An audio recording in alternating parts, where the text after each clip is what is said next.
¿Y si el mayor misterio de la antigua Mesopotamia no fuera lo que nos muestran las tablillas, sino lo que nunca escribieron? Durante 4.000 años, los escribas sumerios lo escribieron todo, reyes coronados y reyes que perdieron sus tronos, inundaciones que subieron y bajaron, guerras libradas bajo una luna roja como la sangre, incluso el recorrido errante de Venus por el cielo nocturno. Pero en las ruinas sagradas de Nippur, donde el patio de Enlil una vez se estremeció con himnos y el humo de las ofrendas se elevaba hacia el cielo, reina el silencio. Ninguna placa lo explica. Los ladrillos de barro rotos recuerdan los rituales. La tierra aún conserva las cenizas de los sacrificios. Sin embargo, entre miles de piezas de arcilla, no hay ni una sola línea que diga, los Anunnaki se han ido. No se van con celebración. No desaparecen sin previo aviso. Simplemente dejan de aparecer. Su ausencia no es un momento en la historia sumeria. Es un espacio vacío, enorme, hecho a propósito, y aún esperando ser comprendido. Así que antes de adentrarte demasiado en este misterio, tómate un momento para darle me gusta a este video y suscribirte, pero solo si realmente disfrutas el tipo de historias que se mueven entre templos olvidados y recuerdos que se desvanecen. Y si me acompañas, cuéntame en los comentarios desde donde me escuchas y qué hora es allí. Me gustaría imaginar que esta pregunta resonara en diferentes zonas horarias, igual que los nombres de los Anunnaki resonaron en las ciudades antiguas. La historia no comienza con un final, sino con una ausencia. En los años 1800 y 1900, los arqueólogos que trabajaban en el sur de Irak, en Uruk, Nippur, Lagasikis, desenterraron algo extraordinario, tablillas sobre tablillas apiladas como los pensamientos congelados de una civilización entera. Se escribieron en cuneiforme, el primer sistema de escritura del mundo, y ya eran avanzados cuando aparecieron en la historia. Sin marcas primitivas ni símbolos inciertos. Los sumerios documentaron su mundo con precisión, listas de reyes, inventarios de ciudades, himnos a los dioses, observaciones astronómicas, códigos legales. Y entretejido en cientos de estos textos había un nombre que fascinaría a los eruditos durante siglos, Anunnaki, los grandes dioses, el consejo del cielo, los decisores del destino. Pero esto es lo que debería preocuparte.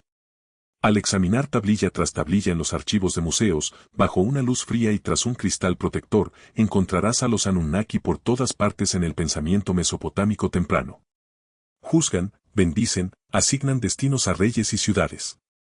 Y luego, lentamente, a lo largo de siglos de registros, su presencia comienza a disminuir. Aparecen menos en los himnos reales.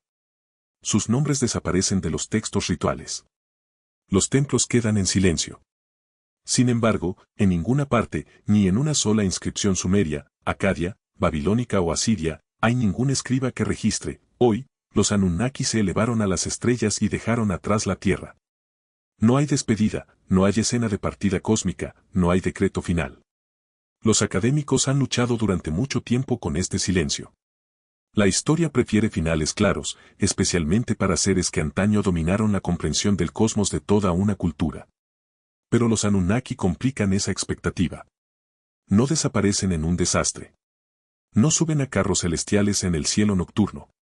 En cambio, parecen disolverse, como un nombre susurrado a lo largo de demasiadas generaciones, perdiendo lentamente su forma hasta que nadie recuerda por qué una vez lo pronunciaron con asombro. La mitología moderna de Internet ha llenado este vacío con conjeturas. Vídeos de YouTube afirman que eran extraterrestres que regresaron a Nibiru. Teóricos alternativos sugieren que huyeron de un desastre inminente. Quienes creen en los antiguos astronautas imaginan puertos espaciales ocultos bajo zigurats. Pero la arcilla en sí cuenta una historia diferente, más sutil, más humana y quizás más inquietante que los cuentos de escape cósmico. Imagina tener una de estas tablillas en tus manos. Es más pequeña de lo que esperarías, cabe en la palma de tu mano, y su superficie está cubierta de marcas en forma de cuña que aún conservan la presión de una pluma de caña de hace 4000 años. Esto no es una metáfora preservada en arcilla. Es papeleo, horarios rituales, árboles genealógicos divinos. Enki y el orden mundial menciona a los Anunnaki como un consejo con funciones cósmicas específicas. El descenso de Inanna al inframundo sitúa a 7 Anunnaki como jueces en el reino de los muertos. Los primeros himnos sumerios los describen como los 50 grandes dioses, hijos de An, el Padre del Cielo, una asamblea divina que daba forma a los destinos y mantenía el orden cósmico. No se les describía como viajeros de más allá de las estrellas. No se les mostraba con trajes metálicos ni máquinas voladoras. Eran los dioses del rango, la autoridad y la ley sagrada, tan arraigados en la cosmovisión sumeria que vivir en una ciudad sumeria equivalía a vivir bajo la vigilancia de los Anunnaki. Cada sigurat era un punto de encuentro entre su reino y el nuestro. Cada rey gobernaba por decreto. Cada ofrenda alimentaba su presencia en el mundo. Y entonces algo ocurrió. No fue un momento catastrófico, sino un cambio gradual que se desarrolló a lo largo de 2000 años. Cuando Sargón de Akkad unificó las ciudades-estado sumerias alrededor del 2300 A.C., los Anunnaki comenzaron a cambiar. Los escribas acadios aún escribían sus nombres, pero ahora como parte de un orden divino mayor. An se convirtió en Anu, Inanna en Istar, y los Anunnaki, aunque aún respetados, dejaron de ser la máxima autoridad. Para cuando Babilonia se alzó y Marduk fue elevado a rey de los dioses en el Enuma Elish, los Anunnaki se habían convertido en el consejo divino de Marduk, poderosos, sí, pero secundarios. Convocados, no supremos. Para el período neoasirio, el término Anunnaki apenas aparece en las inscripciones reales. A finales de la era babilónica, los antiguos nombres son fantasmas, se mencionan en listas académicas y tradiciones sacerdotales, pero ya no están presentes en el culto popular. Los templos que una vez resonaron con sus himnos permanecieron vacíos. Los rituales que sustentaban su presencia cesaron. Y a medida que nuevas religiones se extendían por el antiguo Oriente Próximo, el zoroastrismo, que redefinía a los antiguos dioses como demonios, el judaísmo, que absorbía la imaginería del concilio divino mientras condenaba los ídolos falsos, el cristianismo, que declaraba derrotados a los dioses de Babilonia, los Anunnaki no fueron destruidos. Fueron olvidados. ¿Cómo desaparece un dios? No es que se aleje volando, sino que no queda nadie que pronuncie su nombre. No es que abandone el mundo, sino que el mundo abandone las condiciones que lo hicieron real en la conciencia humana. Algunos investigadores señalan los cambios graduales en la teología política. Otros destacan el auge del monoteísmo y su necesidad de eliminar las estructuras divinas rivales.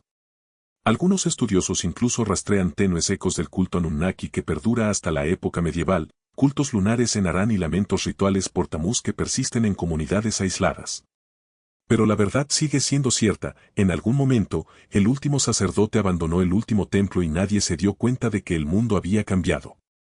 En el Louvre, hay un mojón del período casita cubierto de símbolos divinos, estrellas, lunas crecientes y animales estilizados que representan a los dioses. Entre ellos, una hilera de 7 pequeñas figuras, los 7 jueces del inframundo, antiguamente llamados Anunnaki. Son casi demasiado pequeños para notarlos ahora, rodeados de deidades más grandes y prominentes. Es una silenciosa confesión visual de su degradación, de gobernantes cósmicos a figuras secundarias en un panteón ajeno. A veces, cuando se estudian estos artefactos de cerca, todavía se pueden ver las marcas de donde se resbaló un estilete, donde un escriba corrigió un signo o donde la arcilla se agrietó antes de secarse. Estos no son productos de visitantes extraterrestres ni superhombres desaparecidos. Son registros de seres humanos que intentan comprender fuerzas superiores a ellos mismos, fuerzas que nombraron, honraron y, finalmente, superaron. El silencio en los textos no es el silencio de seres que volaron. Es el silencio de una civilización que dejó de necesitar a esos dioses particulares para explicar el cosmos. Por la noche, en los depósitos de museos de todo el mundo, miles de estas tablillas descansan en la oscuridad, fragmentos de himnos, registros administrativos, listas de reyes y oraciones a dioses cuyos nombres ahora solo leen los eruditos. Y si escuchas atentamente ese silencio, te das cuenta de que no está vacío. Está lleno de transformación, lleno de lento e inevitable proceso mediante el cual la conciencia humana reconfigura lo sagrado. Creemos que buscamos el lugar al que fueron los Anunnaki. Pero quizá en realidad nos preguntemos, ¿cómo se van los dioses si nunca se separaron de nosotros? Si las tablillas sumerias no registran la salida de los Anunnaki de la Tierra, ¿qué dicen realmente sobre quiénes eran los Anunnaki? ¿Y qué revela esto sobre cómo desaparecen los dioses? Para entender qué les pasó a los Anunnaki, primero hay que adentrarse en el mundo que los creó, no como leyenda, sino como realidad documentada. Imagínese en la cámara de un escriba en la antigua Nippur, alrededor del año 2400 a.C. La habitación es pequeña, con paredes de arcilla y ventanas estrechas que dejan entrar la luz oblicua de la tarde. En una mesa baja, frente a ti, se encuentran tablillas nuevas, aún húmedas, esperando la pluma de caña que reposa junto a ellas. En vasijas de barro a lo largo de la pared se encuentran los registros que debes copiar y conservar, listas de dioses, horarios de ofrendas, himnos para las ceremonias del templo. Esto no es trabajo místico. Es administración. Los dioses deben ser nombrados en el orden correcto. Debe calcularse su cuota de ovejas sacrificadas. Sus árboles genealógicos deben mantenerse precisos para que los sacerdotes sepan a qué deidad dirigirse para cada petición. Coges una de las tablillas más antiguas, cuya superficie ya se ha endurecido tras décadas de almacenamiento. Tu dedo recorre las marcas en forma de cuña. Y allí, impresas en la arcilla con la misma precisión que un registro de impuestos, las encuentras, Anunnaki, los grandes dioses, 50 en total, hijos de An, el Padre del Cielo. No eran visitantes ni viajeros de planetas distantes, eran gobernantes divinos nativos del cosmos, tal como lo entendían los sumerios. Aquí es donde comienza la confusión moderna y donde la antigua claridad aún espera ser recuperada. En los primeros textos sumerios, los Anunnaki nunca son descritos como seres provenientes de otro lugar. Simplemente son, como las montañas, como el Tigris y el Éufrates. Pertenecen al orden divino que precede a la memoria humana. El debate entre el invierno y el verano, una de las composiciones literarias más antiguas que se conservan, los menciona como testigos y jueces de las disputas cósmicas. Las instrucciones de Surupak, posiblemente el texto de sabiduría más antiguo que poseemos, los menciona como las autoridades que determinan el destino de las ciudades. Están entretejidos en el lenguaje mismo del poder, la justicia y el orden sagrado. Pero es en el mito, Enki y el orden mundial, donde su naturaleza se hace más evidente. En este texto, el dios Enki viaja por el mundo asignando roles a diversas deidades, poniendo a cada dios a cargo de fuerzas naturales, oficios o regiones específicas. Los Anunnaki aparecen como el gran consejo que debe aprobar estos acuerdos. No son obreros ni ingenieros. Son legisladores de la ley cósmica. Cuando Enki proclama que la diosa Nanse supervisará los peces y las aves acuáticas, o que Nisaba gobernará la escritura y las artes de copista, lo hace con el permiso de los Anunnaki. Porque ellos son la asamblea que da a los decretos divinos su fuerza vinculante. Piense en ellos menos como astronautas y más como una corte suprema, un senado celestial cuyas decisiones repercuten en la jerarquía de los dioses y llegan al mundo humano. Su autoridad proviene de su ascendencia. Se les considera descendientes de An, el dios del cielo lejano cuyo nombre significa literalmente, cielo. En la cosmología sumeria, An habita en el reino más elevado del universo, muy por encima de la tierra. Debajo de él se encuentran los grandes dioses como Enlil, señor del viento y la tierra, Enki, señor de la sabiduría y el agua dulce, e Inanna, diosa del amor, la guerra y la estrella de la mañana. Y alrededor de estos grandes poderes están los Anunnaki, el consejo más amplio de altas deidades que, en asamblea, decretan lo que debe ser. Los himnos antiguos dejan clara esta estructura. Un canto de alabanza a la ciudad de Nippur, donde se alzaba el gran templo de Enlil, describe la reunión de los Anunnaki allí para determinar sus destinos. Otro himno se dirige a ellos como los grandes príncipes que defienden los planes divinos y guardan los decretos del cielo y de la tierra. Estos no son visitantes extraterrestres que estudian la civilización humana. Son los dioses de la civilización, las autoridades sagradas que legitiman la realeza, santifican los templos y mantienen el orden cósmico que permite el crecimiento de los cultivos y la inundación de los ríos en el momento oportuno. Esto es lo que no se describe como usar vestimentas extrañas, pilotar naves, manipular metales para tecnología avanzada o descender de las estrellas como lo imagina la mitología ovni moderna. Cuando los textos sumerios describen seres divinos que vienen a la tierra, utilizan el lenguaje de la teofanía, dioses que aparecen en visiones, entran en estatuas de culto durante rituales o descienden a través de puertas sagradas como las cimas de los zigurats. Los cielos que habitan no son el espacio exterior. Son la dimensión divina que corre paralela a la terrenal, accesible mediante la arquitectura sagrada y la acción ritual. Esto importa más de lo que parece. Cuando imponemos la cosmología moderna a textos antiguos, interpretando, descendido del cielo, como, llegado de otro planeta, perdemos lo que los textos realmente revelan.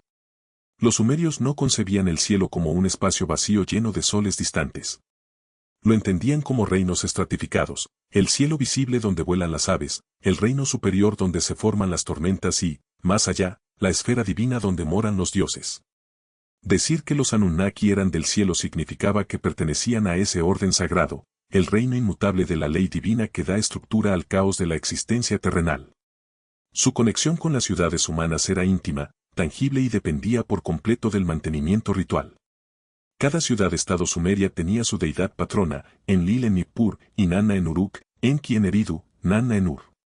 Pero detrás de estos dioses mayores se encontraba el consejo más amplio de los Anunnaki, invocado durante las ceremonias reales, consultado durante las decisiones importantes y honrado en festivales que marcaban los ritmos del año agrícola. El sigurat de cada ciudad se llamaba Ekur, casa de montaña, una montaña sagrada artificial donde se unían el cielo y la tierra. En la cima se alzaba un pequeño santuario donde el dios podía descender para recibir ofrendas y comulgar con los sacerdotes. Imagínese estar al pie del sigurat de Ur, con sus gradas de adobe elevándose en 3 enormes plataformas hacia el cielo. Los peregrinos suben la larga escalera cargando pan, cerveza e incienso. En la cima, los sacerdotes realizan el ritual diario de alimentar al dios, colocan la comida delante de la estatua de culto, le cambian las vestimentas y queman madera fragante. Esto no es superstición. Es una tecnología de otro tipo, la tecnología de la presencia, el sistema cuidadosamente mantenido que mantiene el orden divino conectado con los asuntos humanos. Mientras los rituales continúen, los dioses permanecerán. Mientras los dioses permanezcan, el mundo se mantendrá unido. El papel de los Anunnaki en este sistema era fundamental, pero generalmente invisible. No eran los dioses a los que se rezaba para obtener una buena cosecha o la victoria en la batalla. Eran el marco cósmico que daba sentido a esas oraciones. Eran la asamblea que otorgaba poder a las deidades patronas. Eran los testigos cuando los reyes reclamaban su derecho divino.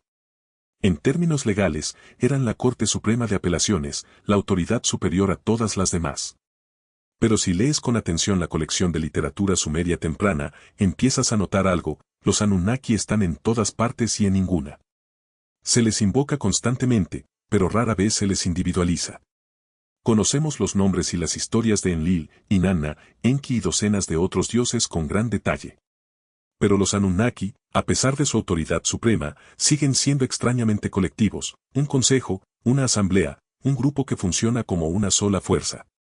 Es como si representaran algo más abstracto que la personalidad, el principio del orden divino mismo, la estructura que mantiene unido al panteón. Y esa abstracción cobraría importancia más adelante.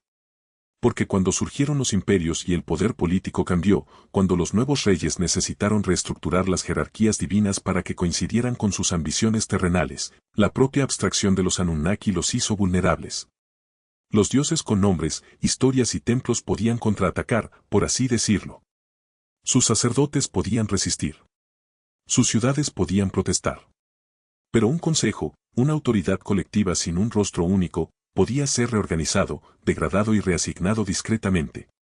Lo que nos lleva a la pregunta que ronda esta historia: si los Anunnaki comienzan como el Consejo Supremo del Cielo, testigos inmutables del orden cósmico, ¿cómo empiezan a cambiar? ¿En qué momento de la larga historia mesopotámica los vemos por primera vez alejarse de sus roles originales? ¿Y qué fuerzas fueron lo suficientemente poderosas como para cambiar a los seres descritos como el fundamento de la ley divina misma? Mientras tanto, mientras los escribas de Nippur seguían escribiendo cuidadosamente los nombres de los Anunnaki en arcilla húmeda, algo se movía en el suelo, algo que eventualmente movería los cielos mismos. Alrededor del 2334 a.C., los ejércitos comenzaron a avanzar por el sur de Mesopotamia bajo el mando de un hombre llamado Sargón. No era sumerio. Hablaba acadio, una lengua semítica completamente distinta de la sumeria. Provenía del norte, de una ciudad llamada Akkad, cuya ubicación exacta aún desconocemos. Y en una sola generación, logró lo que ningún rey sumerio había logrado: unificó las ciudades-estado independientes de Same bajo un gobierno centralizado, creando lo que muchos historiadores consideran el primer imperio verdadero del mundo. Esta no fue solo una revolución política. Fue una revolución teológica. Cuando los escribas de Sargón comenzaron a llevar registros, lo hicieron en acadio, utilizando la misma escritura cuneiforme que habían inventado los sumerios.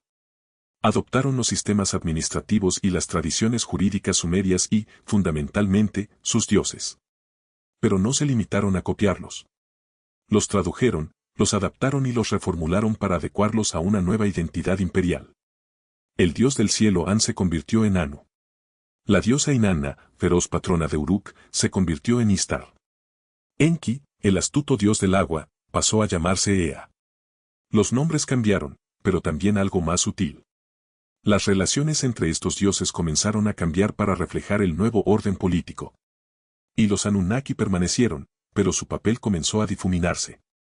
En las inscripciones reales acádicas, los reyes aún invocan a los Anunnaki al reclamar autoridad divina. Pero ahora aparecían menos como el Consejo Supremo y más como parte de una categoría más amplia y menos definida de grandes dioses. La estricta estructura constitucional, la Asamblea Divina que decretaba los destinos, empezó a suavizarse y a transformarse en algo más flexible, más fácil de reorganizar. Este fue el comienzo de un patrón que se repetiría durante los siguientes 1000 años. Cuando el poder terrenal se consolidó, el poder celestial también. Y las antiguas estructuras de consejo, diseñadas para un mundo de ciudades-estado independientes, cada una con su propia deidad patrona, comenzaron a sentirse obsoletas. El imperio acadio no duró mucho, apenas 2 siglos antes de derrumbarse debido a invasiones externas y tensiones internas. Las ciudades sumerias reafirmaron brevemente su independencia durante lo que los historiadores denominan el período Ur-III.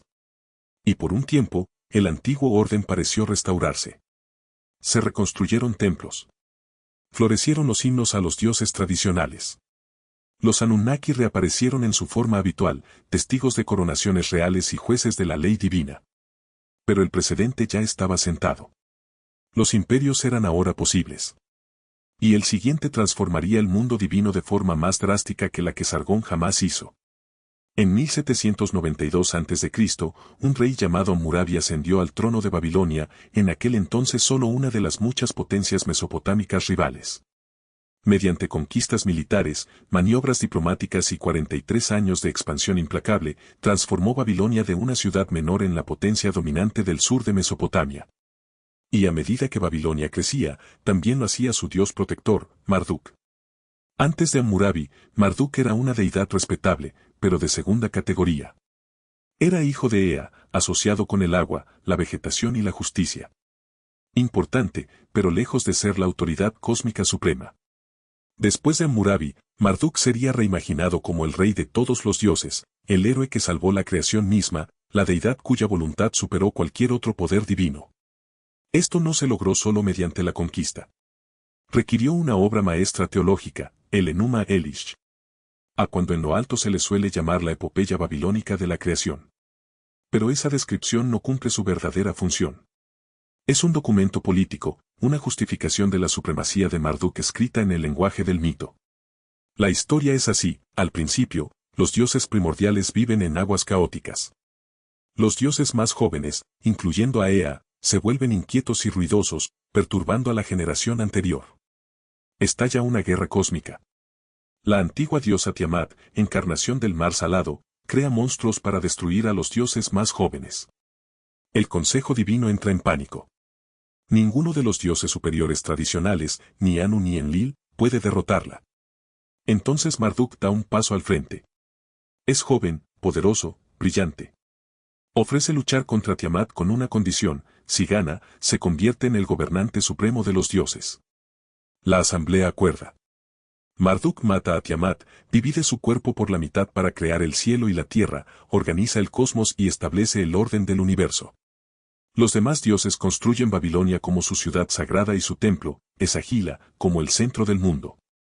Y luego, en el momento crítico de nuestra historia, Marduk reorganiza la jerarquía divina. El Enuma Elish describe el momento explícitamente: tras la victoria de Marduk, los Anunnaki, todos ellos, se inclinan ante él. Lo proclaman rey. Someten su autoridad a su juicio.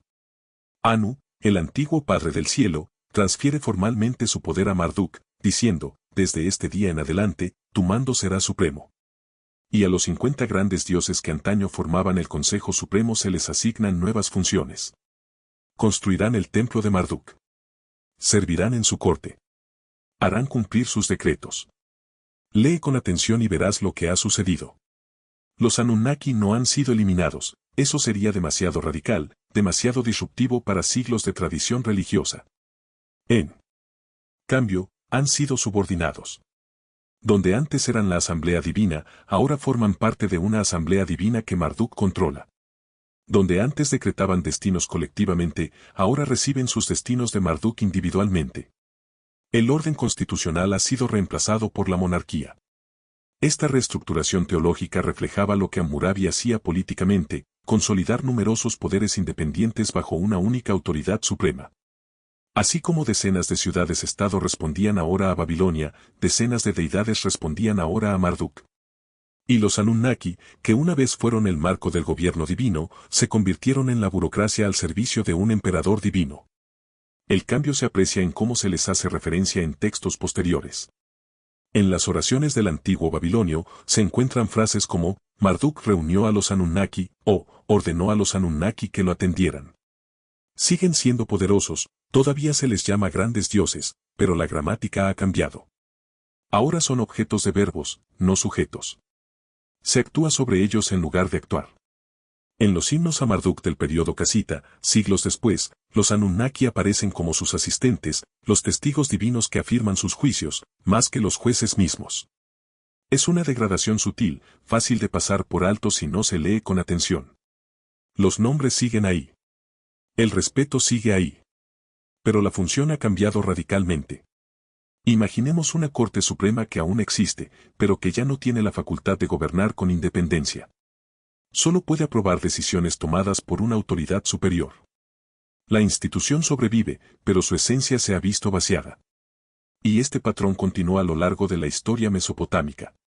Cuando los asirios construyeron su imperio al norte, elevaron a su propio dios patrón, Asur, a la supremacía utilizando la misma lógica teológica.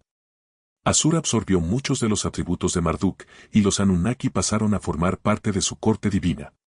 Posteriormente, los babilonios reafirmarían la supremacía de Marduk, y los Anunnaki cambiarían de bando nuevamente. Se habían convertido, en efecto, en una categoría flotante, poderosa pero adaptable, prestigiosa pero ya no estructuralmente necesaria. Hacia el período neoasirio, alrededor del año 800 a.C., se puede observar la disminución de la frecuencia con la que el término Anunnaki aparece en las inscripciones reales. Los reyes aún invocan a veces a todos los grandes dioses, o a los dioses del cielo y la tierra, pero el consejo específico de los Anunnaki se menciona cada vez menos. Se están generalizando, absorbiendo en categorías más amplias y perdiendo la identidad distintiva que tenían en el pensamiento sumerio primitivo. Lo que presenciamos no es una persecución dramática ni un abandono repentino. Es algo más insidioso, la irrelevancia institucional. Los Anunnaki fueron diseñados para un mundo de poderes equilibrados, un mundo donde ningún dios único dominara y el consejo mantuviera el orden cósmico a través de la autoridad colectiva. Pero a medida que la teología política se inclinaba hacia el imperio y la monarquía, ese modelo se volvió obsoleto. Los cielos se reorganizaron para armonizar con la tierra. Y en esa reorganización, los Anunnaki pasaron de ser el Consejo Supremo a ser invitados de honor en una corte ajena. Pero aquí es donde la historia da un giro inesperado, uno a la vez más extraño y revelador. Porque si los Anunnaki estaban siendo degradados y reorganizados en los cielos, perdiendo su lugar en la jerarquía divina superior, ¿a dónde fueron después en la imaginación de quienes aún recordaban sus nombres? ¿Se elevaron a un reino aún más trascendente? ¿O se hundieron en las profundidades, en el reino donde todos los antiguos poderes finalmente descienden? Pero entonces algo extraño empieza a aparecer en los textos. Algo que sugiere que la degradación de los Anunnaki no se limitó a convertirse en sirvientes de Marduk.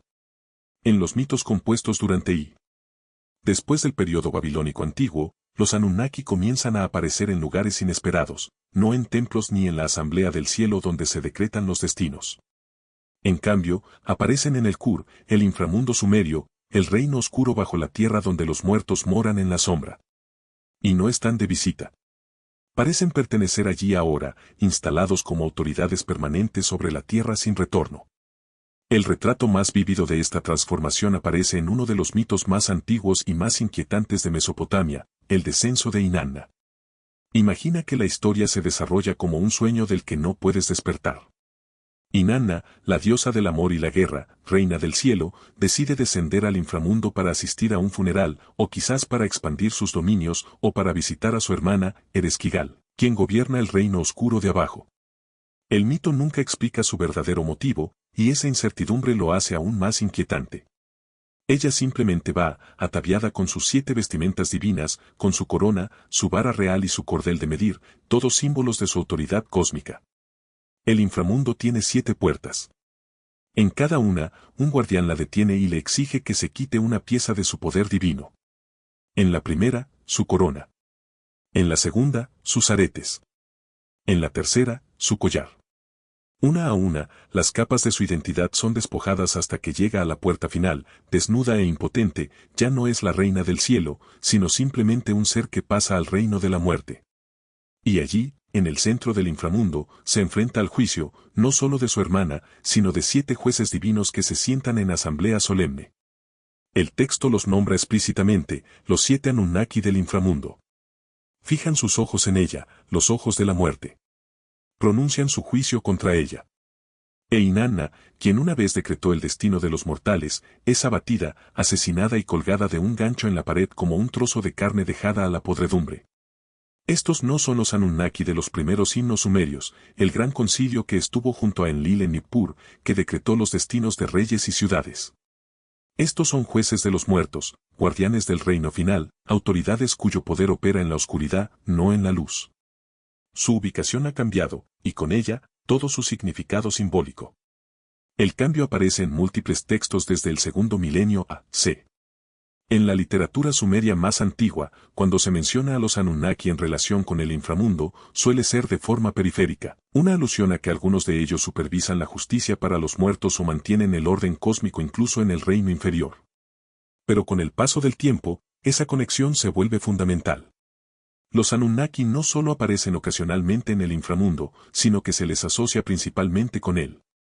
En los encantamientos y oraciones acádicos de finales del segundo y principios del primer milenio a.C. se encuentran frases como los Anunnaki del inframundo o los Anunnaki que habitan en la oscuridad.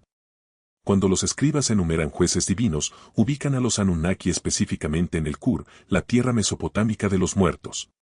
En los textos funerarios, los Anunnaki aparecen como los seres que juzgarán las acciones de un alma y determinarán su destino en el más allá. Han pasado de ser legisladores cósmicos a ser, esencialmente, la Corte Suprema de la Muerte. Este es un patrón que los historiadores de la religión reconocen en muchas culturas. Cuando surge un nuevo orden divino, los antiguos dioses no simplemente desaparecen. Descienden. Son empujados a reinos inferiores, a la tierra, a las aguas, a espacios que los nuevos dioses gobernantes no reclaman. Los titanes griegos, derrocados por Zeus y los olímpicos, fueron encarcelados en el Tártaro, bajo el mundo. Los Tuatha de Danann irlandeses, reemplazados por nuevos poderes, se retiraron a las colinas cóncavas y se asociaron con los muertos.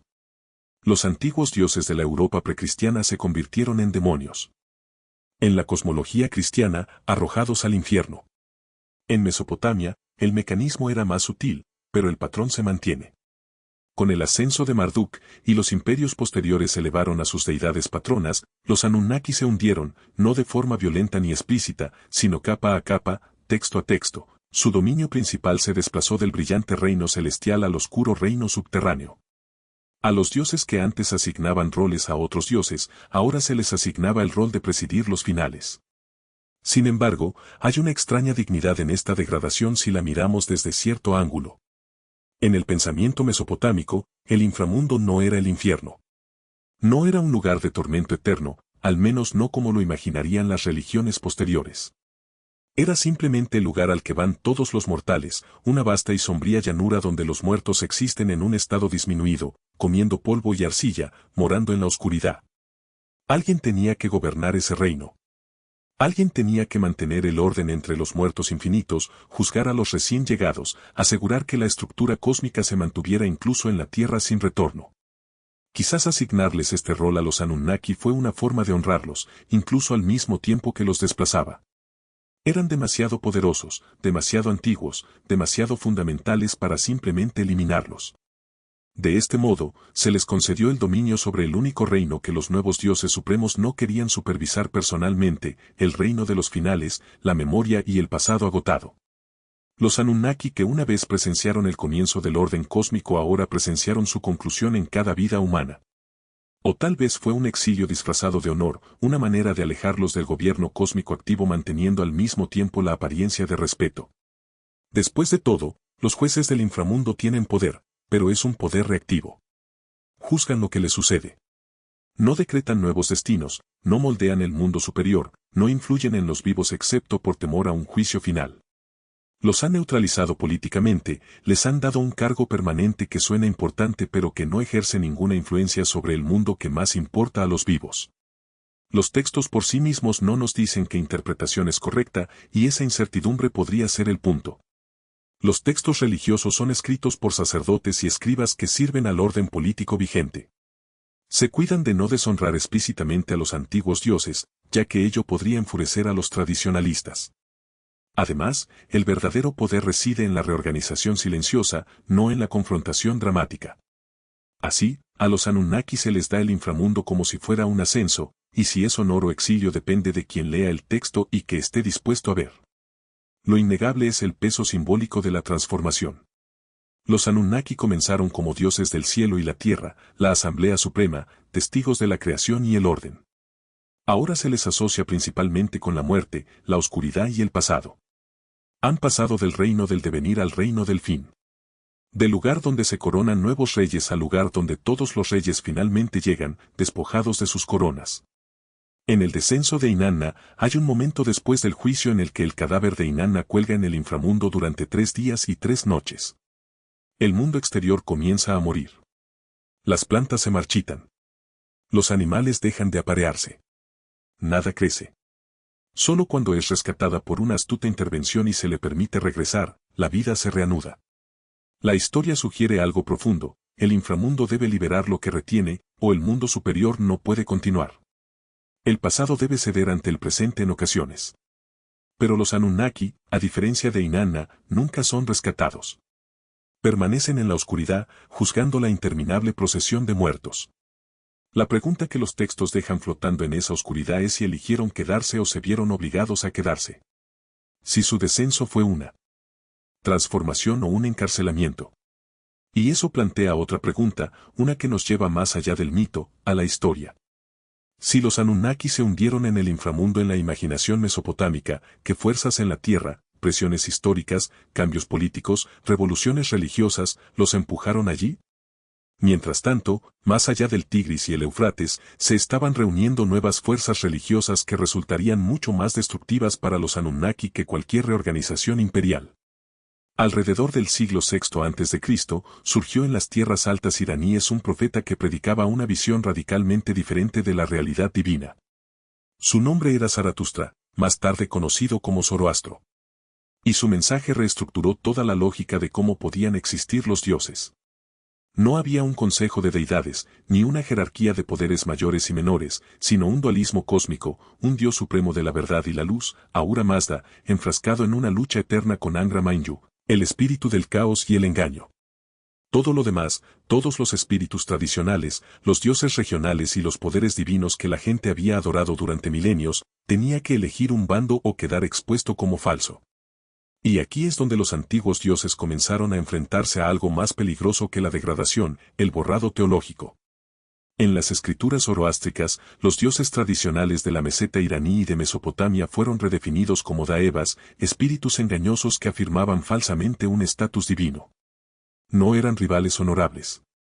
Ni siquiera se les reconocía como poderes reales dignos del exilio en el inframundo. Eran mentiras que habían engañado a la humanidad durante generaciones, ilusiones peligrosas que alejaban a la gente del único y verdadero orden cósmico. Toda la estructura que había dado significado a los Anunnaki, un mundo donde múltiples dioses podían coexistir en jerarquías complejas, estaba siendo declarada espiritualmente en bancarrota. Esto no era solo teología. Era un arma ideológica.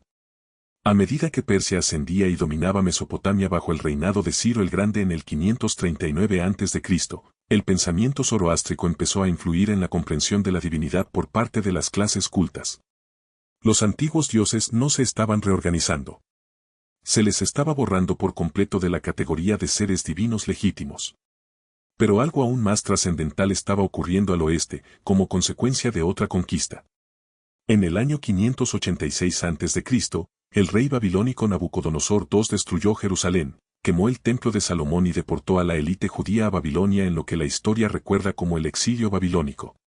Durante casi medio siglo, sacerdotes, escribas y pensadores israelitas vivieron entre los zigurats y templos de Mesopotamia, rodeados de la arquitectura religiosa del mismo imperio que los había conquistado. Y en ese crisol de desplazamiento y contacto cultural, algo transformador ocurrió en su comprensión de Dios. Los textos hebreos compuestos durante y después del exilio muestran sutiles rastros de influencia mesopotámica, no en el culto, sino en las imágenes y estructuras que utilizan para describir la realidad divina. El comienzo del Génesis, donde el Espíritu de Dios se cierne sobre las aguas primordiales y crea a través del habla divina, se hace eco del marco cosmológico de los mitos mesopotámicos. El consejo divino que aparece en textos como Job y los Salmos, donde Dios se reúne con los Elohim o hijos de Dios para discutir asuntos humanos, refleja la estructura de asamblea que una vez definió a los Anunnaki. Pero aquí está la diferencia crítica: mientras que los textos mesopotámicos presentaban estos consejos como poderes independientes que gobernaban colectivamente el cosmos, la Biblia hebrea los subordina por completo. No son cogobernantes. Son siervos, mensajeros o, como mucho, funcionarios menores que cumplen la voluntad de Yahvé, el único Dios que no tolera rivales. La antigua estructura del consejo divino se ha conservado en su forma esquemática, pero se ha despojado de su poder original. Quienes antaño fueron legisladores cósmicos se han convertido, en el mejor de los casos, en ángeles, y en el peor, en evidencia de una adoración falsa. La transformación se aprecia con mayor claridad en cómo los textos abordan a los dioses extranjeros. Nunca se les nombra ni se les honra directamente, eso les daría demasiada realidad. En lugar de ello, se hace referencia a ellos indirectamente como los dioses de las naciones, como el Elín, cosa sin valor, o como Abodazara, servicio extraño. El Dios de Israel no los derrota en una batalla cósmica como Marduk derrotó a Tiamat. Simplemente los declara irrelevantes. No son poderes que puedan ser derrocados. Son ilusiones que deben ser descubiertas. Según esta lógica, no es necesario mencionar específicamente a los Anunnaki para condenarlos. La categoría completa que habitaban, dioses que gobiernan regiones y requieren mantenimiento ritual, se ha vuelto teológicamente imposible. Hay un solo Dios que no necesita ser alimentado, que no habita en ningún templo porque lo llena todo, que no necesita consejo porque su sabiduría es absoluta. Todo lo demás es idolatría, el error fundamental de confundir las cosas creadas con el Creador. Cuando los exiliados regresaron a Jerusalén tras la conquista de Babilonia por parte de Persia, trajeron consigo este monoteísmo refinado. Y a medida que el judaísmo se desarrolló durante los siglos siguientes, se hizo cada vez más evidente su rechazo a las antiguas estructuras divinas. Los profetas se burlaron de quienes adoraban a dioses que tienen boca pero no pueden hablar, ojos pero no pueden ver. El salmista declaró que todos los dioses de las naciones son ídolos, pero el Señor hizo los cielos. El espacio teológico donde una vez existieron los Anunnaki estaba siendo cerrado sistemáticamente. Luego llegó el cristianismo y, con él, una campaña aún más agresiva contra los antiguos dioses. Los primeros escritores cristianos heredaron el marco monoteísta del judaísmo, pero añadieron algo nuevo, una urgencia misionera por convertir al mundo entero, lo que implicaba desmantelar activamente los sistemas religiosos en competencia. El apóstol Pablo declaró que los dioses de las naciones son demonios. El libro del Apocalipsis transformó a Babilonia, de un imperio histórico, en un símbolo cósmico de corrupción espiritual, la gran ramera ebria de la sangre de los santos, destinada a una destrucción apocalíptica. Todo lo que Babilonia representaba, sus templos, sus rituales, sus complejas jerarquías divinas, fue presentado como lo opuesto a la verdad sagrada. No se trataba de un mero argumento teológico. A medida que el cristianismo ganaba poder imperial en el siglo IV después de Cristo, adquirió la fuerza legal y militar para cerrar templos, prohibir rituales y destruir imágenes de culto. Los dioses que una vez recibieron ofrendas eran ahora evidencia de un engaño demoníaco. Los sacerdotes que habían mantenido sus cultos durante milenios ahora servían a las fuerzas de la oscuridad espiritual. Y los templos, esos puntos de encuentro arquitectónico entre el cielo y la tierra, fueron destruidos o convertidos en iglesias, borrando sus antiguas funciones mediante la consagración al único Dios verdadero. Lo que les ocurrió a los Anunnaki en este proceso fue una muerte por irrelevancia. No necesitaban ser atacados específicamente, pues todo el sistema al que pertenecían estaba siendo desmantelado. La lógica fundamental del monoteísmo hizo imposible su existencia. Si solo hay un Dios, entonces los Anunnaki no pueden ser dioses. Si los concilios divinos son meras metáforas de la deliberación interna de Dios, entonces la asamblea de los 50 grandes dioses se convierte, en el mejor de los casos, en una ficción poética, en el peor, en un engaño demoníaco. La pregunta no era qué deberíamos hacer con los Anunnaki. sino por qué seguimos hablando de seres que nunca tuvieron la realidad que pensábamos que tenían. El Islam completaría este proceso posteriormente. A medida que los ejércitos islámicos arrasaban Mesopotamia en el siglo VII después de Cristo, los últimos vestigios de los antiguos sistemas de templos fueron clausurados sistemáticamente. El Corán declaró falsos a todos los dioses preislámicos, y su adoración una violación fundamental del Tauhid, la unidad absoluta de Dios. Cualquier práctica de culto persistente, cualquier tradición local persistente que aún honrara los antiguos nombres, fue suprimida por Shirk, el pecado imperdonable de asociar copartícipes a Dios. Cuando se cerró la última puerta del templo, en algún momento del período islámico temprano, los Anunnaki habían sufrido una triple eliminación. En primer lugar, la reorganización imperial los había degradado de legisladores cósmicos a burócratas divinos.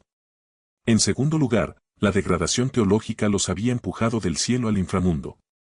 Y finalmente, el monoteísmo había declarado que toda su existencia era ilusoria. No fueron derrotados. Se declaró que nunca habían existido realmente. Y, sin embargo, la eliminación nunca fue completa.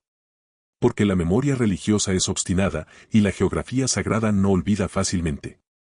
Los templos cierran, pero las piedras permanecen. Los rituales terminan, pero los ciclos que marcaron, siembra, cosecha, inundación, continúan. Los nombres están prohibidos, pero las antiguas asociaciones persisten en el folclore, en los topónimos, en las historias medio olvidadas que las abuelas cuentan a los niños cuando los sacerdotes no escuchan. Lo cual plantea una pregunta que contradice la narrativa oficial del triunfo monoteísta: si los Anunnaki estaban siendo rechazados o demonizados en nuevas escrituras, borrados sistemáticamente del discurso religioso legítimo, existían todavía lugares, rincones ocultos, comunidades obstinadas, santuarios aislados, donde sus nombres se pronunciaban en silencio y su presencia aún se invocaba mucho después de que los imperios los declararan muertos. La respuesta es sí. Pero los lugares donde sobrevivieron podrían sorprenderte. Viaje hacia el norte desde la antigua Babilonia, siguiendo el Éufrates río arriba a través de lo que hoy es Siria y hacia el sureste de Turquía. Allí, en un paisaje de llanuras onduladas y veranos rigurosos, se encuentra la ciudad de Harán, la antigua Harranu, mencionada en la Biblia hebrea como el lugar donde se asentó la familia de Abraham antes de su viaje a Canaán. Pero la identidad más antigua de Harán, su propósito más profundo, fue algo que los autores bíblicos decidieron no enfatizar. Esta era una de las ciudades más sagradas del dios lunar Sin, llamado Nanna por los sumerios, una deidad cuyo linaje se remontaba a las primeras estructuras divinas mesopotámicas.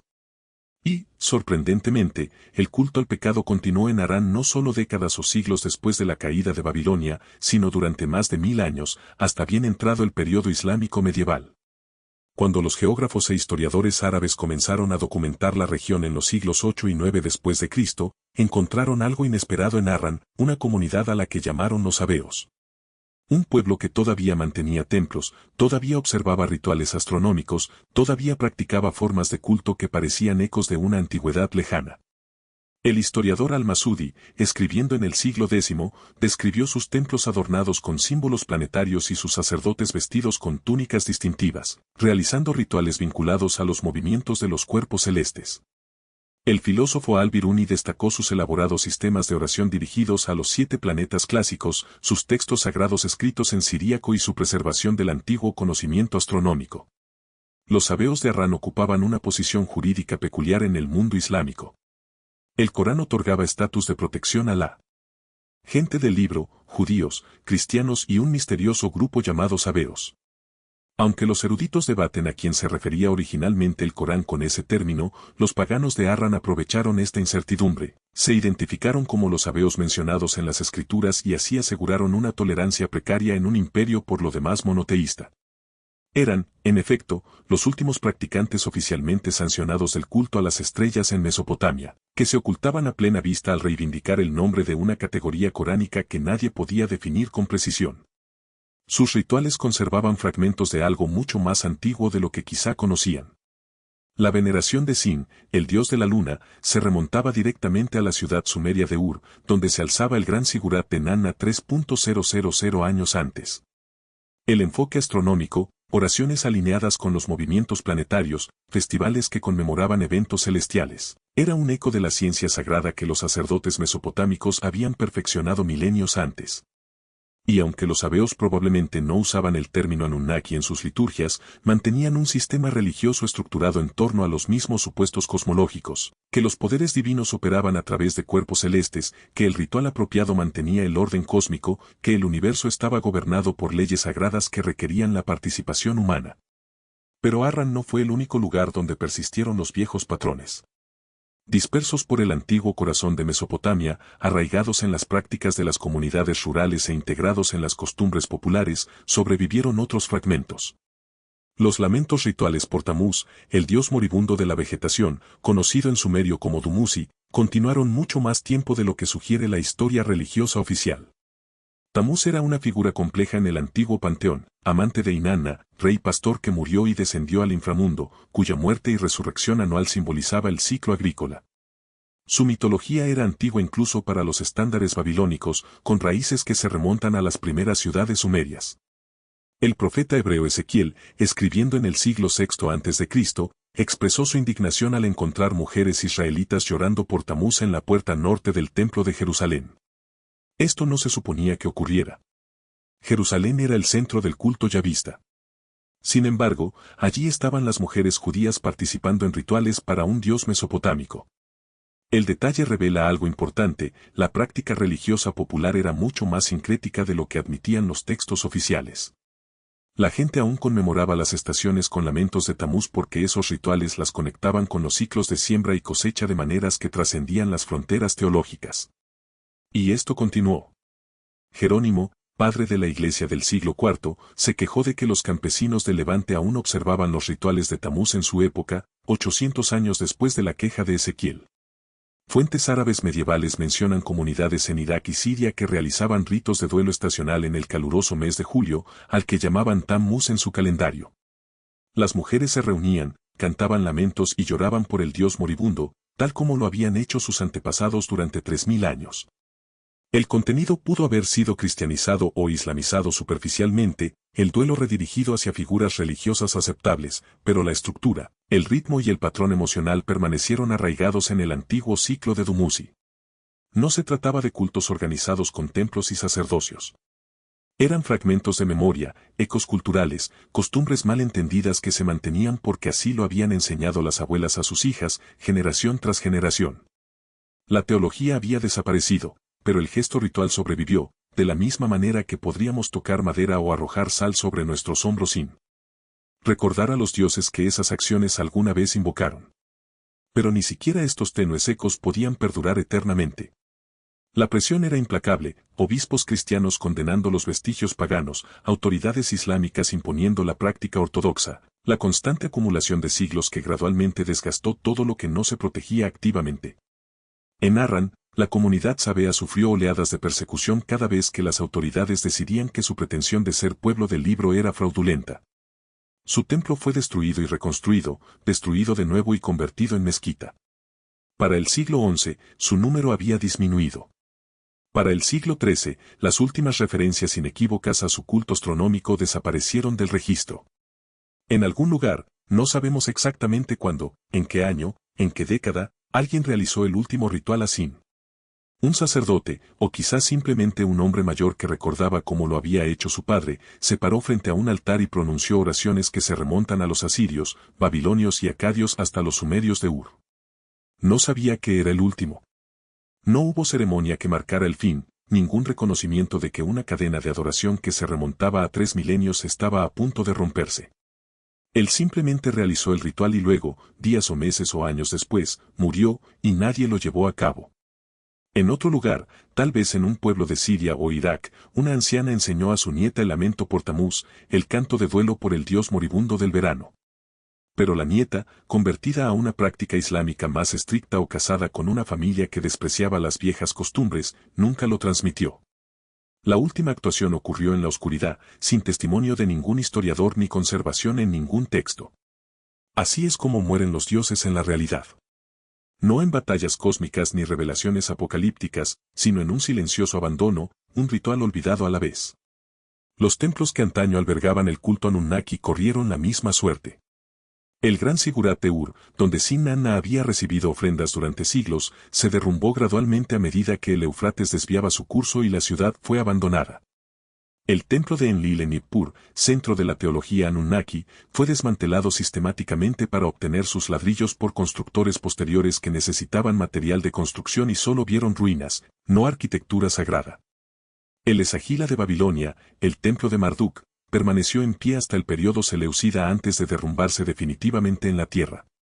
Capa por capa, ladrillo de barro sobre ladrillo de barro, la infraestructura física de los antiguos dioses volvió al polvo del que provenía. Nadie se reunió para lamentar estos cierres. Ninguna ceremonia marcó el fin. Los sacerdotes simplemente dejaron de venir. Las ofrendas dejaron de llegar. Las puertas dejaron de abrirse y el viento comenzó a circular por las cámaras vacías. Quizás algunos ancianos, fieles a tradiciones que habían perdido todo apoyo social, intentaron mantener las formas durante un tiempo. Pero con el tiempo ellos también murieron y el silencio se hizo permanente. Cuando los arqueólogos europeos comenzaron a excavar en el siglo XIX, los templos habían estado enterrados durante tanto tiempo que los habitantes locales no recordaban lo que había debajo de los montículos. Los Anunnaki habían sido olvidados tan completamente que su nombre era un misterio a la espera de ser redescubierto por los eruditos que leían tablillas de arcilla en los archivos de los museos. Si los rituales finalmente cesaron, los sacerdotes desaparecieron y los templos quedaron en silencio, si nadie pronuncia el nombre de un dios durante siglos, si nadie realiza las acciones que una vez hicieron que ese dios estuviera presente en el mundo, ¿qué significa realmente, en términos humanos, que un dios como los Anunnaki muera? La respuesta requiere que pensemos de manera diferente acerca de qué son los dioses en primer lugar. En el pensamiento moderno, tendemos a tratar a los dioses como seres sobrenaturales reales que existen independientemente de la creencia humana o como ficciones completas inventadas por los humanos. Pero los mesopotámicos no habrían comprendido ninguna de estas categorías. Para ellos, los dioses eran presencias, patrones de poder, significado y orden sagrado que se manifestaban a través del ritual, la historia y el lugar. Un dios no era simplemente real o imaginario. Un dios existía en la relación entre el reino divino y la práctica humana. Piénsalo así, el templo de Enlil en Nippur no era solo un edificio dedicado a una entidad que vivía en otro lugar. Era el lugar donde la presencia de Enlil en el mundo estaba más concentrada, era más accesible. Los rituales que allí se realizaban, las ofrendas diarias de pan y cerveza, el lavado y la vestimenta de la estatua de culto, los himnos cantados en momentos específicos, no eran gestos simbólicos hacia un ser ausente. Fueron las acciones que mantuvieron la presencia activa de Enlil en el mundo. El dios y el culto no estaban separados. Estaban entrelazados. Así que, cuando cesa la adoración, cuando cesan los rituales, cuando ya no se cuentan historias ni se pronuncian nombres, el dios no desaparece. Simplemente deja de manifestarse, deja de estar presente en el mundo como antes. No es la muerte en el sentido biológico, los dioses nunca vivieron en cuerpos que pudieran descomponerse. Es algo más parecido a un desvanecimiento, como una señal de radio que se debilita hasta volverse indistinguible de la estática. El teólogo alemán Rudolf Otto exploró esto en su estudio de la experiencia religiosa. Acuñó el término, luminoso, para describir la sensación distintiva que acompaña al encuentro con lo sagrado, una combinación de asombro, miedo, fascinación y una presencia abrumadora que denominó Mysterium tremendum et fascinans. Ese sentimiento, argumentó Otto, es universal. Todas las culturas lo experimentan. Pero la forma en que las culturas interpretan esa experiencia, como la nombran, qué rituales construyen en torno a ella, todo cambia. La energía que Otto describió no desaparece cuando un sistema religioso colapsa. Migra. Se reasigna a nuevas formas, nuevos nombres, nuevas estructuras teológicas. La sensación que una vez experimentó un sacerdote sumerio al entrar en el templo de Enlil al amanecer, esa sensación de estar ante una autoridad cósmica, no desapareció de la experiencia humana. Simplemente se redirigió. Tal vez ocurrió después cuando un adorador judío se acercó al templo en Jerusalén, o cuando un monje cristiano entró en el silencio previo al amanecer de la iglesia de un monasterio, o cuando un musulmán escuchó el llamado a la oración resonando en una ciudad antigua al amanecer. Esto ayuda a explicar algo desconcertante sobre la desaparición de los Anunnaki. Su función estructural nunca murió realmente. Simplemente se readaptó bajo nuevos nombres y estructuras. Consideremos el consejo divino. En el pensamiento sumerio primitivo, los Anunnaki formaban la asamblea que decretaba los destinos y mantenía el orden cósmico. Cuando esa estructura supuestamente fue desmantelada por el monoteísmo, ¿realmente desapareció el patrón? No del todo. Resurgió en los Elohim del judaísmo, los seres divinos que asisten a la corte celestial de Dios en textos como Job y los Salmos. Reapareció en la angelología cristiana, donde las jerarquías de ángeles, serafines, querubines, tronos, dominios, principados, forman una compleja burocracia celestial que rodea a Dios.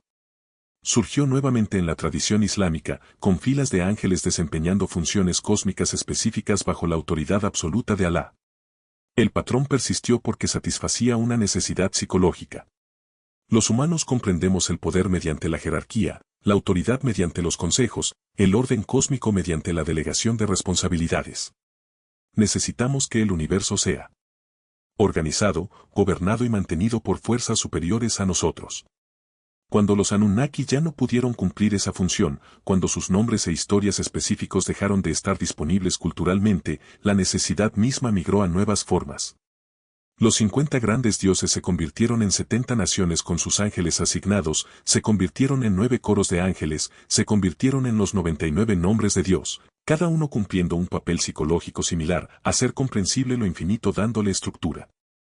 Incluso cuando los dioses eran duramente condenados, sus patrones a menudo sobrevivían de forma invertida. La demonología cristiana primitiva se inspiró considerablemente en panteones más antiguos, no solo al nombrar a los demonios en honor a dioses antiguos como Baal o Astarte, sino también al mantener la idea de poderes espirituales jerárquicos que se oponían al cielo. Los demonios de la tradición cristiana a menudo se organizaban como un espejo oscuro de la jerarquía angélica, que a su vez reflejaba los concilios divinos de sistemas más antiguos. El ADN estructural de los Anunnaki persistió incluso en teologías explícitamente diseñadas para reemplazarlos. Desde cierta perspectiva, esto no es borrado. Es evolución. Las formas específicas que adoptaron los Anunnaki, tablillas de arcilla con sus nombres, himnos cantados en sumerio, ofrendas dejadas en templos mesopotámicos, fueron adaptadas a las necesidades de las ciudades-estado del cercano oriente de la Edad de Bronce. A medida que las civilizaciones se expandieron, los imperios conectaron pueblos distantes y las rutas comerciales difundieron ideas a través de los continentes, los sistemas religiosos necesitaron volverse más abstractos, más universales. Un dios que fuera específicamente el patrón de Nippur y que hablara solo sumerio no podría servir a un imperio multicultural que se extendía desde Egipto hasta la India. Así, la estructura del Consejo Divino se generalizó. El concepto de jerarquía cósmica persistió. Pero los detalles, los 50 Anunnaki con sus nombres individuales y asociaciones con ciudades, se volvieron demasiado locales, demasiado particulares. La época exigía dioses que pudieran ser adorados en cualquier lugar, cuya autoridad no estuviera limitada a ríos ni templos específicos. Las viejas formas no fueron tanto destruidas como superadas, como un niño que deja de jugar con juguetes, no porque los juguetes sean malos, sino porque ahora hay actividades diferentes que satisfacen las necesidades de desarrollo que antes satisfacía el juego. Esto sugiere algo profundo sobre la partida de los Anunnaki. No se fueron porque fueran derrotados ni porque se descubriera que eran fraudulentos. Se fueron porque la conciencia humana que los sustentaba evolucionó hacia formas a las que no pudieron adaptarse. El mundo se hizo más grande, más conectado, más cosmopolita. Los antiguos dioses del lugar y de las ciudades particulares no pudieron adaptarse a esa expansión. Las nuevas tecnologías religiosas, el monoteísmo, la ética universal, las escrituras portátiles, demostraron ser más eficaces a la hora de organizar el significado entre diversas poblaciones. Los Anunnaki cumplieron su función a la perfección en el mundo para el que fueron diseñados. Impusieron orden cósmico a ciudades-estado independientes, cada una de las cuales necesitaba legitimidad divina para sus gobernantes y una estructura sagrada para sus jerarquías sociales. Cuando ese mundo terminó, cuando las ciudades se convirtieron en provincias, cuando los imperios borraron las fronteras, cuando el comercio hizo que cada lugar fuera menos distintivo, la forma específica de presencia de los Anunnaki quedó obsoleta. Pero su esencia, la necesidad humana de orden cósmico, de jerarquía divina, de estructura sagrada que haga comprensible el universo, no murió. Sigue activo en todo sistema religioso que imagina el cielo como algo organizado, que estructura la autoridad espiritual en rangos, que ve el cosmos como gobernado en lugar de aleatorio. Los Anunnaki han desaparecido solo en la medida en que el latín es una lengua muerta, lo que significa que ya nadie lo habla como lengua materna. Pero su estructura sobrevive en las lenguas romances, en la terminología científica, en las frases legales y en la gramática que configura el pensamiento de millones de personas. Lo que murió no fueron los Anunnaki en sí, sino la matriz cultural, lingüística y ritual específica que los hacía perceptibles en esa forma particular. Las tablillas dejaron de leerse. El idioma dejó de hablarse. Los rituales dejaron de celebrarse. Y gradualmente, la forma específica de experimentar lo sagrado que representaban los Anunnaki se volvió inaccesible. No porque fuera falso, sino porque se perdió la tecnología cultural para acceder a él. Por eso, la cuestión de si los Anunnaki eran reales es completamente errónea. Eran tan reales como el lenguaje y la ley, es decir, existían dentro y a través de la práctica cultural humana, moldeando la conciencia y siendo moldeados por ella. Cuando la práctica terminó, esa forma de realidad se disolvió, dejando solo rastros, tablillas en museos, nombres en índices académicos, patrones que migraron a nuevas formas. Pero si los Anunnaki nunca se fueron en un sentido físico, si solo se transformaron, evolucionaron, se disolvieron en estructuras que todavía usamos bajo nombres diferentes, que contienen todavía las tablillas que los lectores modernos apenas están empezando a comprender. Regresemos conmigo al punto de partida, las salas de archivo, las instalaciones de almacenamiento del museo, los espacios climatizados donde miles de fragmentos de arcilla descansan bajo una luz suave. Cada tablilla es un momento congelado, la mano de un escriba presionando arcilla húmeda hace 4.000 años, registrando lo que necesitaba recordar. Algunas son del tamaño de la palma de la mano, otras apenas más grandes que un sello postal. Sus superficies están cubiertas de impresiones en forma de cuña que, a simple vista, parecen patrones abstractos. Pero para quienes pueden leerlas, son voces, registros administrativos, himnos reales, inventarios de templos, narraciones mitológicas, cada uno de ellos un punto de datos en la lenta transformación que hemos estado siguiendo. Leámoslos cronológicamente, como páginas de un libro que nadie quiso escribir. Los textos más antiguos, de mediados del tercer milenio a.C., el período dinástico temprano de Same, presentan a los Anunnaki con claridad y prominencia. En los textos administrativos de Nippur y Lagas aparecen en listas de ofrendas, cantidades de pan, cerveza y ovejas asignadas a los Anunnaki. En las inscripciones reales, los reyes reclaman autoridad por decreto de los Anunnaki. En composiciones literarias como la canción de la Asada, se los describe como los dioses que aprobaron la creación de la humanidad por parte de Enlil. No son figuras de fondo. Son estructurales, entretejidas en el lenguaje del poder legítimo.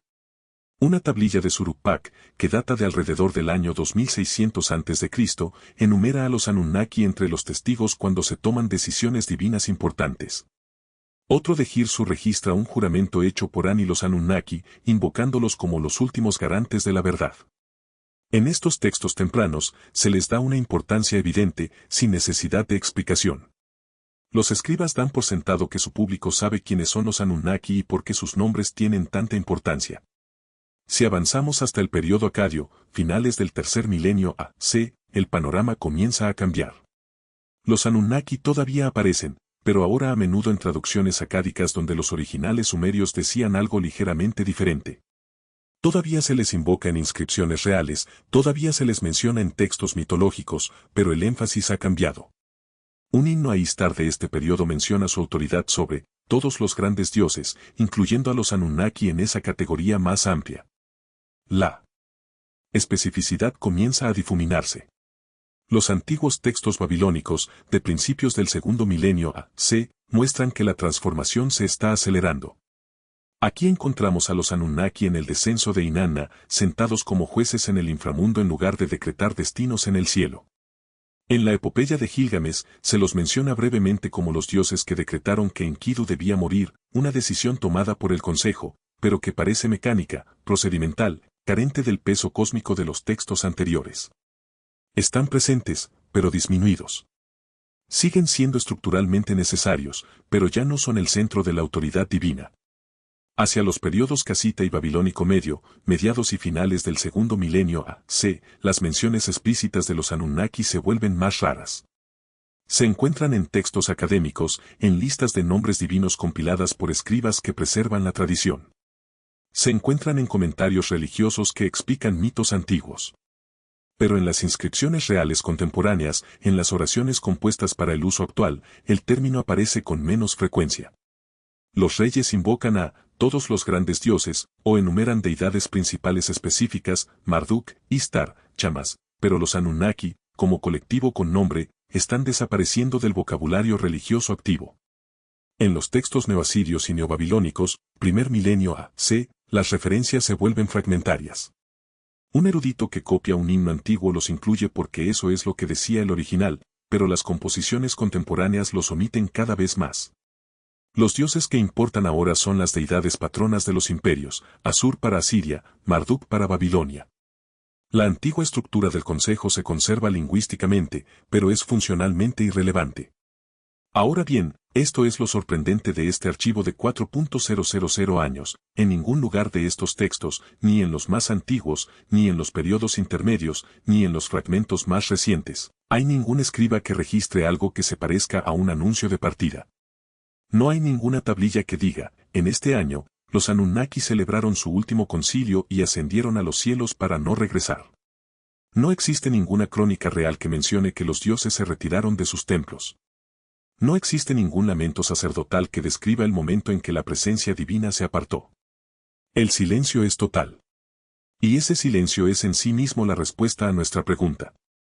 Las mentes modernas, especialmente aquellas influenciadas por la ciencia ficción y las teorías de los antiguos astronautas, esperan que los dioses que vinieron de otro lugar eventualmente regresen allí.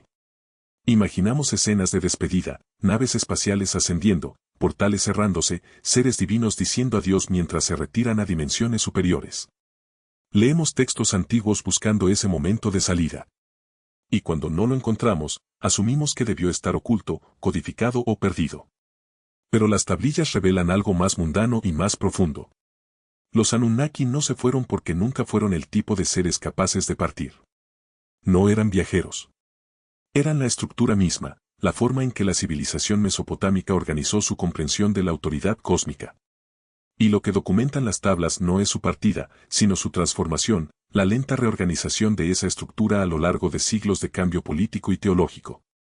Observa el patrón que surge cuando lees las tablillas en secuencia, temprano, los Anunnaki como Consejo Supremo, decretando destinos colectivamente, representando la estructura de poder distribuida de las ciudades-estado independientes.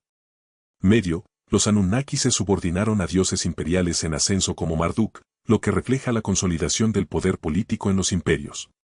Tarde, los Anunnaki fueron relegados a roles del inframundo o absorbidos por categorías genéricas a medida que los sistemas religiosos más nuevos enfatizaban las deidades supremas individuales por sobre los consejos. Final, los Anunnaki fueron mencionados únicamente en copias académicas de textos antiguos, su función activa fue reemplazada por marcos monoteístas que no tenían lugar estructural para asambleas divinas. Así se ve la evolución teológica en tiempo real, documentada en arcilla.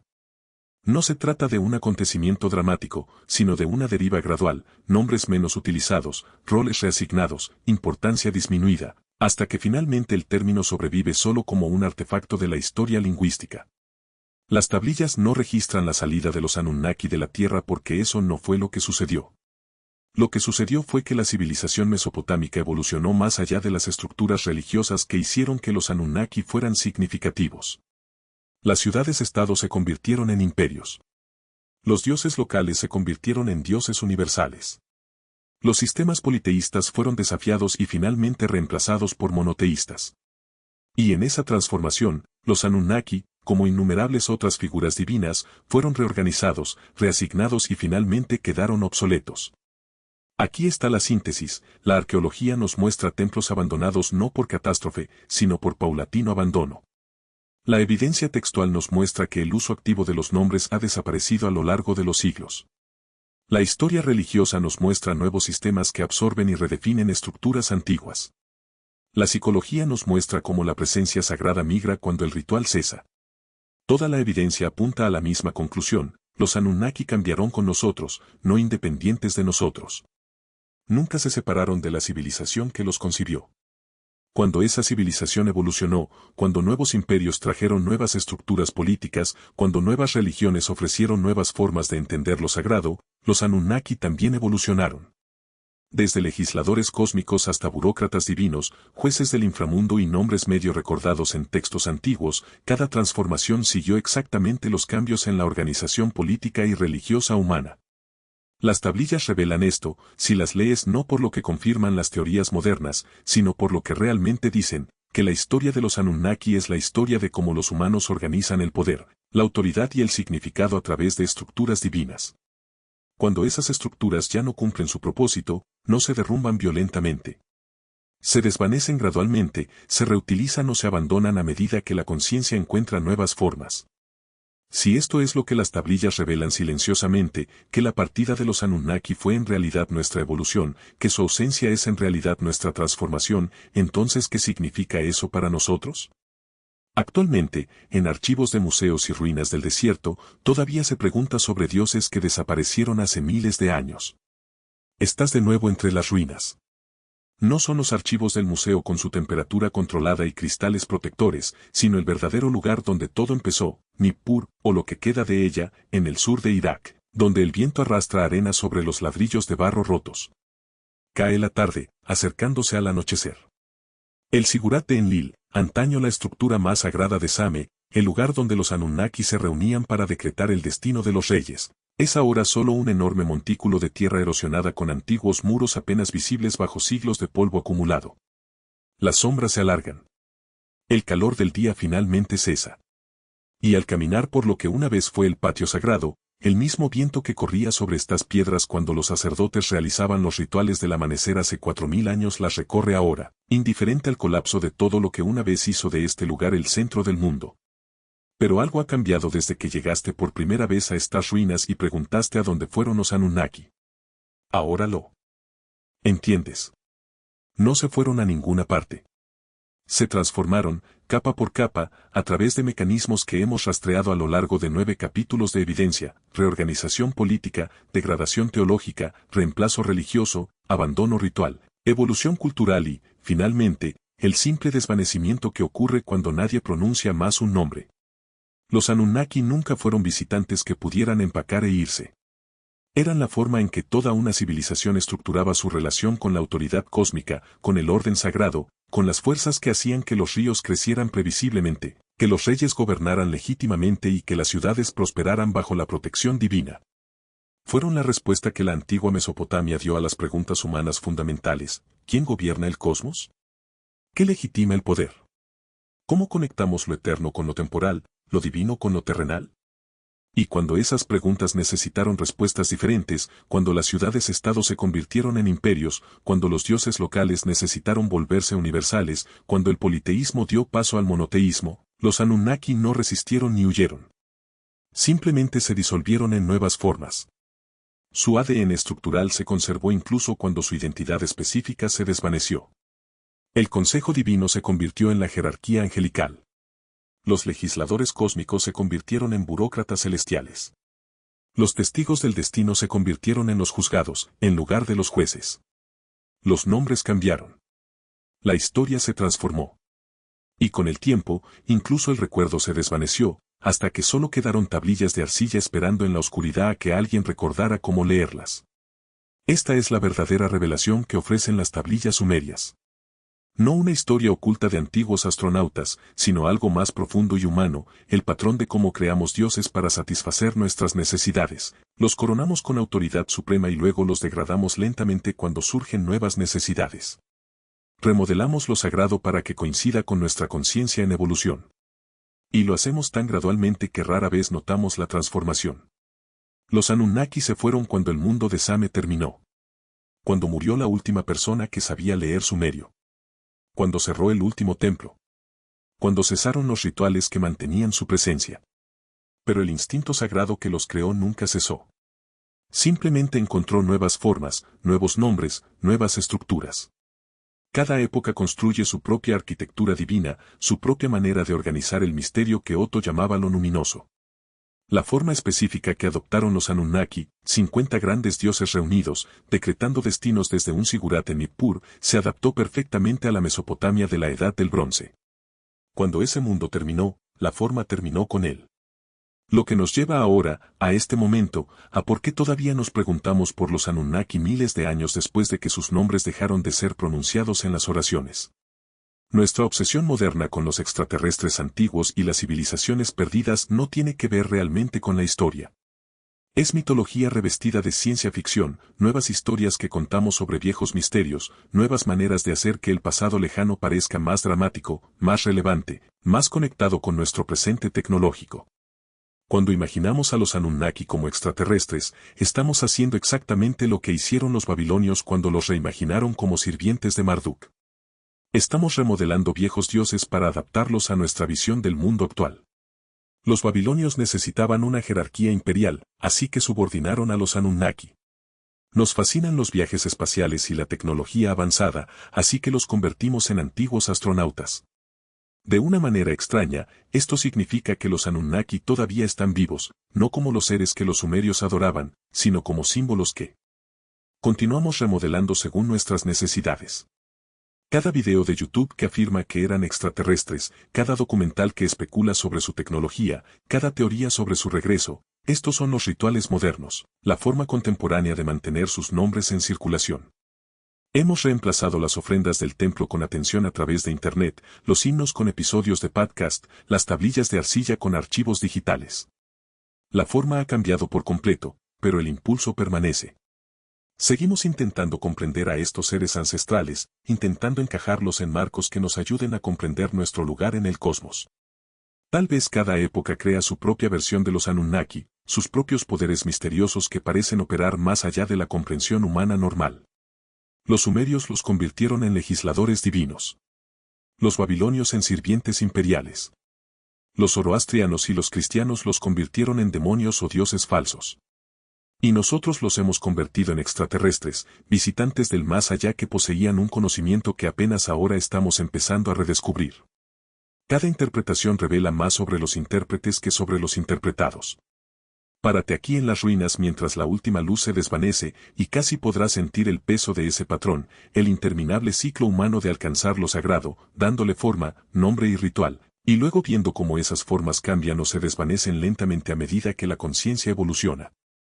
Los Anunnaki son solo un ejemplo de algo que sucede una y otra vez, los dioses surgen cuando satisfacen una necesidad y caen cuando ya no la satisfacen.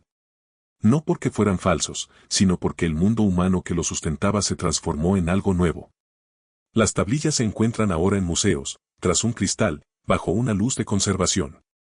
Los académicos las estudian, traduciendo las marcas en forma de cuña a palabras, reconstruyendo los mitos, himnos y registros administrativos que antaño hicieron reales a los Anunnaki en la conciencia mesopotámica. Y en ese acto de lectura, ocurre algo peculiar. Los Anunnaki regresan a una especie de existencia, no la que tenían cuando los sacerdotes alimentaban a sus estatuas y cantaban sus alabanzas, sino una existencia diferente, la de ser conocidos, recordados, estudiados, objeto de interrogación. Tal vez eso es todo lo que los dioses fueron, patrones de significado que existen en la relación entre la conciencia humana y los misterios que enfrenta. Son reales cuando están activos en la cultura, cuando los rituales los mantienen, las historias los transmiten y las comunidades se organizan en torno a ellos. Se desvanecen cuando ese apoyo cultural se disuelve. Y pueden regresar en formas alteradas cuando nuevas comunidades encuentren nuevas razones para recordarlos. El viento corre entre las ruinas, el mismo viento que lleva soplando aquí 5000 años. El Sigurat apenas es visible en la creciente oscuridad, solo una enorme sombra contra el cielo ligeramente más claro.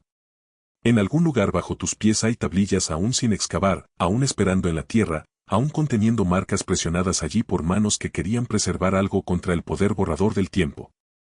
Esas tablillas no te dirán a dónde fueron los Anunnaki. Pero sí te dirán algo más importante, como los seres humanos siempre han tendido hacia lo infinito, le han dado nombres y formas, han construido estructuras para honrarlo y luego han visto cómo esas estructuras se desmoronaban a medida que el mundo cambiaba y se hacían necesarias nuevas formas. Cada época tiene sus propios Anunnaki, su propia manera de nombrar el misterio, sus propias estructuras para encontrar lo sagrado, sus propios dioses que parecen eternos hasta que dejan de serlo. Los sumerios tenían su consejo cósmico. Ahora tenemos nuestros propios marcos de referencia, nuestras propias maneras de organizar el significado y el poder, y la sensación de que algo superior a nosotros gobierna la existencia. Alejas de las ruinas y comienzas a caminar de regreso mientras la oscuridad se instala. La pregunta que persiste no es a dónde fueron los Anunnaki. Ya está respondido. Se disolvieron en la transformación de la conciencia humana, se reutilizaron, se renombraron y finalmente se olvidaron, salvo como temas de estudio académico y reinterpretación especulativa. La pregunta que persiste es más suave, más inquietante, más inmediata: si los Anunnaki son lo que sucede cuando una civilización intenta darle sentido al cosmos, cuando construye estructuras divinas para organizar el significado y luego observa cómo esas estructuras lentamente se vuelven obsoletas. ¿Qué nuevos dioses estamos moldeando silenciosamente hoy? ¿Qué nombres damos al misterio? ¿Qué rituales estamos realizando sin reconocerlos como sagrados? Y cuando los arqueólogos del futuro excaven en nuestras ruinas, ¿qué concluirán sobre los poderes que honramos, luego olvidamos y luego transformamos en algo que no reconocerán del todo? Las tablillas guardan silencio. El viento continúa. Y en algún lugar de la oscuridad, el patrón se repite, como siempre ha sucedido, como quizás siempre sucederá.